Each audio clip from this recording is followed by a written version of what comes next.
along the same idea, do you think that we lost the capacity of loving ourselves and loving humanity overall? Yeah. Yeah, yes. But I love that. That's duality. We knew what we were getting into. When we descended, we knew, like, part of one of the experiences I've had in my life is remembering my descension extension, because the Holy Ones always call this little experience we're having in human form like cosmic fishing.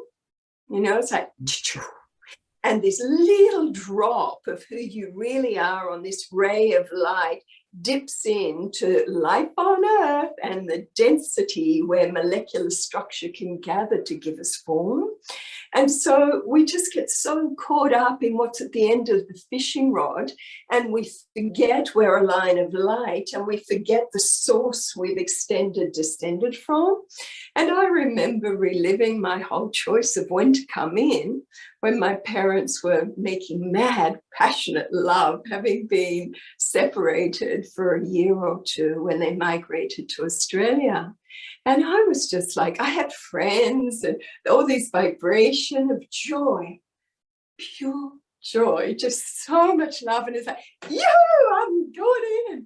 And my father's spirit was like, no, I just want to have sex with your mother. I don't want another child. And I remember just laughing and saying, too late, I'm coming in, I can't wait. But then you forget that you are a drop of pure consciousness extended from this beautiful field of unconditional love, and you're just going to play. You get mesmerized by it all.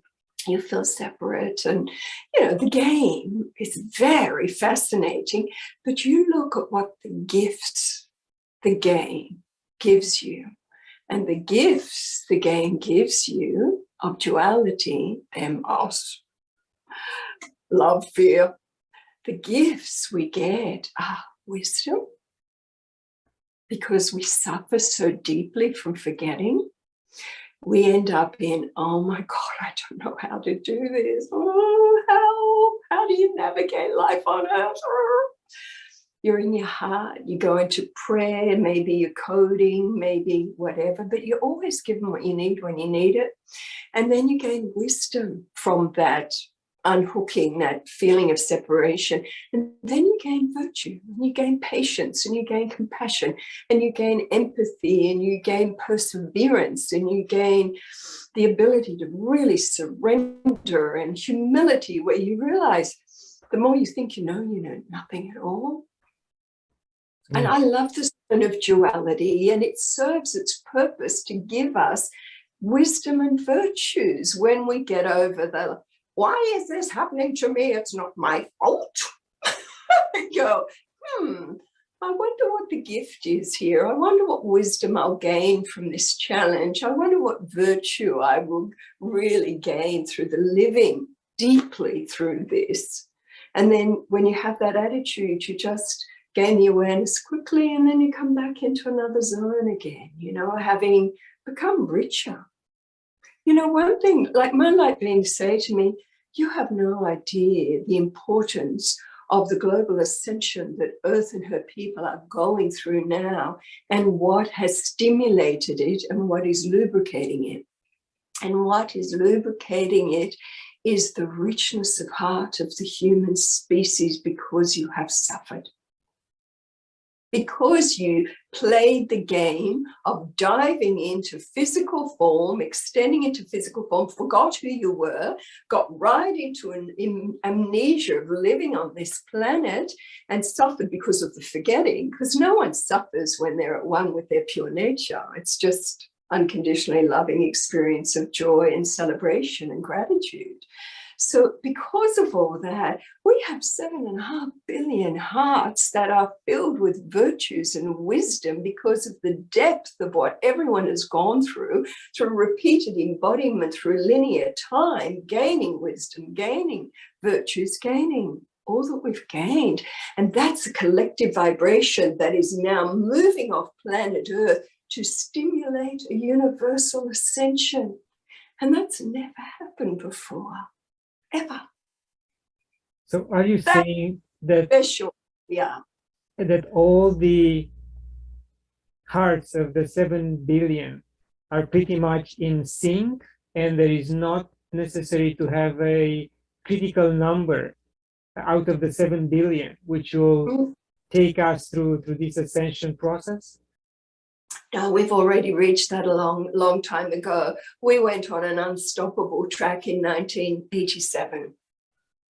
You know, when we look from the eyes of the intergalactics, when I look through my future self eyes in linear time, and we read the pulses, we can take the pulses off Earth and what's going on. The real turning point was 1987 with the harmonic convergence, because there were millions of people meditating for peace on Earth, for an up-leveling. They took advantage of that magical time. And while I didn't participate in the global meditations, I felt the imprint. You know, suddenly my own telepathic, clairvoyant, clairsentient abilities just got stronger. I moved into another matrix again. I began to hear more about the ascended masters and moving out of a different community, an ancient Indian community lineage I've been in. It stimulated a lot, you know, through our world. And then we had more with Y2 for some reason. And then we had more with 2012. And now the pandemic is like icing on a cake of massive change that is absolutely unstoppable.